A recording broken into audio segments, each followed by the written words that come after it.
Okay, hi. I am new to this, so bear with me. I don't usually do true crime stuff. I've never done a live stream before. I'm not on camera yet because I wasn't expecting to do this. But I want to bring you the information from Leticia Stauch's hearing that happened this morning. So here's an update. All of the information that I am bringing to you comes from Spencer Wilson, a reporter with KKTV, sorry.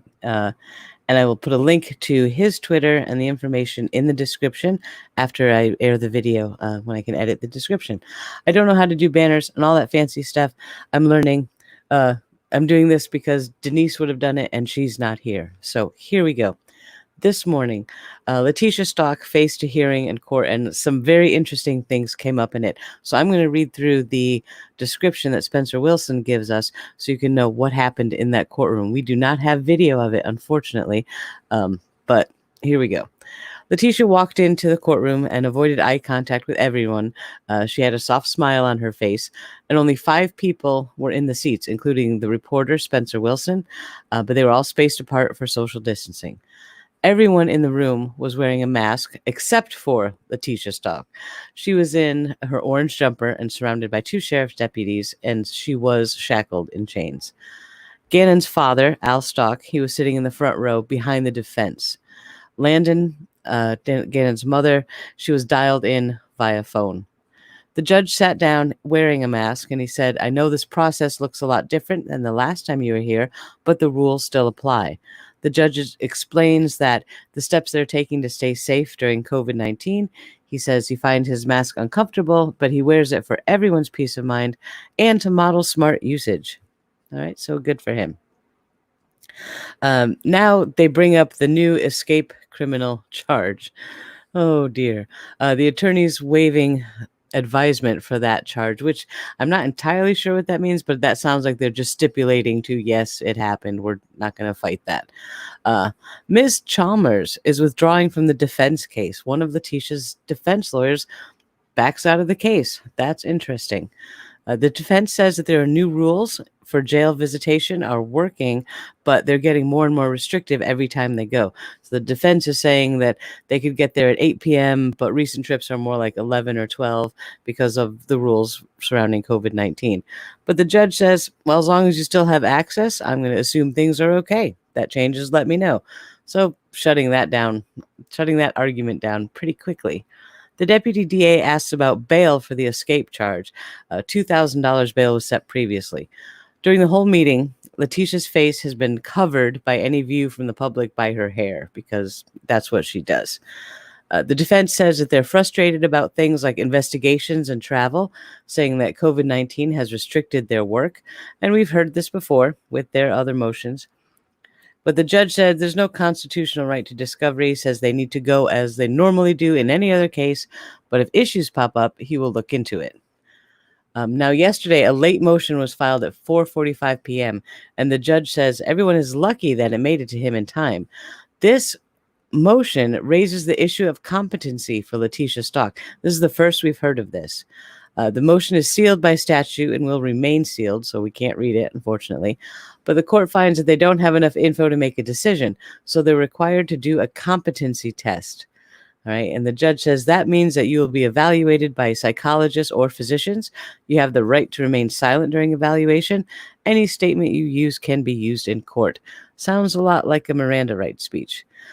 If she's found incompetent, she could be committed right away, and criminal complement is put on hold, meaning if they find her incompetent, she's going away, period, done. That would be interesting. The new competency motion was put in after yesterday's advisement of the escape charge. So, yes, Your Honor, is the first thing that Leticia Stauch has said in the courtroom during the entire proceeding. After being asked if she had been briefed on her competency in question, that was her response. So, set out for 90 days, we'll check what the results of the competency test are. So, we're going to have to wait a while. Unfortunately, this could take a very long time. The defense says it won't have to take that long, but the judge says with the pandemic, everything is taking so much longer. It's hit or miss, but as soon as we get it back, we'll bring her in. So we can wait anywhere from a week to 3 months to find out what happened as a result of this evaluation. Leticia Stauch is going to be moved to the testing facility in the meantime. She's no longer in jail. But don't worry, she's not, free. She'll be moved and held in I guess, a psychiatric facility. She'll be sent back to jail today and held until the state hospital comes to pick her up. All right, so she's going to have some fun times. September 8th at 1:30 is 90 days out, and that's going to be the next expected court appearance. Right, so we have to wait all summer before we're going to see her back in court. Unless she tries something else crazy, because you know how she is. Can you imagine if she really escaped? That'd be something. The prosecution said that they need to talk about the competency test over at the state hospital. They want it to be tier 1, meaning the case has so much discovery and attention on it, formally saying that they plan to object if doctors say she is not competent, and they are going to object to doctors' immediate restoration treatment. They say that they will do so they can get their own evaluation too before treatment is started. All right. The enormous volume of materials means that this should be an inpatient evaluation. 24 hours after they either find her competent or not enough info, they have to send the charging documents and police reports to the prosecutors. But they want the information from the state hospital from the competency test. Defense agrees with tier 1. So that's good. Nobody's really arguing that this isn't a high-profile, important case.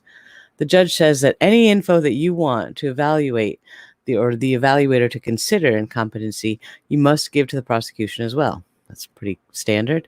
Leticia Stauch's hands and handcuffs in front of her shake every once in a while. She's bouncing in her chair a little. We've seen her do that before. She's very nervous.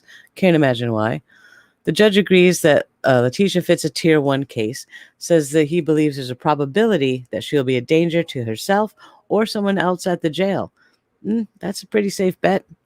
The judge says he will rule on the investigation problems with the defense once they figure out the competency issue. Basically, they will deal with issues as they come up. The prosecutors say that they want to make sure all the forensic interviews are videotaped. And they also want a list of any people who have treated Leticia Stauch in the past for competency or underlying issues, treated for a mental disorder or defect. And the judge thinks this over. Now, remember, we got to see all of the videos of the shooter from, I can't even remember his name now. We did a whole podcast on it. The movie theater shooter from a long time ago. And we got to see all of his interviews with the psychotherapist. That was fascinating. I would love to be able to see this someday. So maybe we can hope. So the judge is mulling over the prosecutor's motion, and the defense says that they will think it over and go to the doctors. Then if it becomes a problem, it would go to the prosecutor for a hearing. She objects to sending the names to the prosecution. The prosecutors say that in the past, the defense hasn't sent them everything. It's our preference to look for the records ourselves. If we were going to look at her competence, we have to be on equal footing.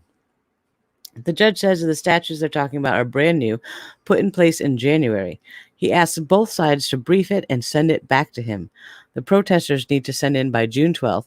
The defense has to respond by July 7th, July 17th for rebuttals from prosecution, and the judge will make a ruling then. The judge says if it comes back and she is competent, the whole point is moot anyway.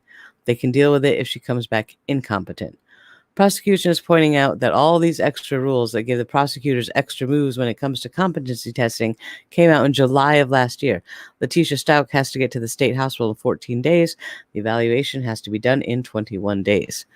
The appearance date in 2 weeks if she's back from the hospital with an answer, if they all get it done by then. Tier 1 means that the hospital comes and gets her within 7 days.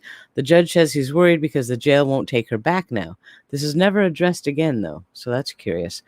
The judge says that there's a possibility that they keep her in jail until they know she is COVID-19 free, so there's another 14 days. He also mentions that when she leaves the state hospital, EPSCO, the sheriff, will want the same assurance that she isn't infected. Just his prediction, it's not a ruling or anything, but he expects the process to be delayed. So July 17th, Friday, 9 a.m. for the next meeting after the mental health evaluation. Defense says they still haven't gotten the autopsy report, Prosecution says they haven't either. They say the Florida medical examiners are the holdup, but say the second that they get it, they'll pass it over. The prosecution says the jawbone sent from Florida to here to do the dental record confirmation came just this week to make sure again that the body is actually Gannon. They identified as Gannon. This is the most clear that they have been on this. The deputy DA says the level of decomposition on the body has been the holdup from Florida, along with other possible issues. But now they have it confirmed with dental records, and they expect it to move forward quicker. That's something we hadn't heard before. We didn't know that there was maybe still some question about the identity of the body, but apparently now they know absolutely for sure that was Gannon. The judge asked about the DNA profile from Florida. Well, wasn't there one? And the prosecution says in Florida, they weren't able to successfully make a DNA profile for confirmation purposes. Very interesting. They told us previously that they were positive it was him, even before a occlusive DNA test was completed. They were right, but that is very interesting.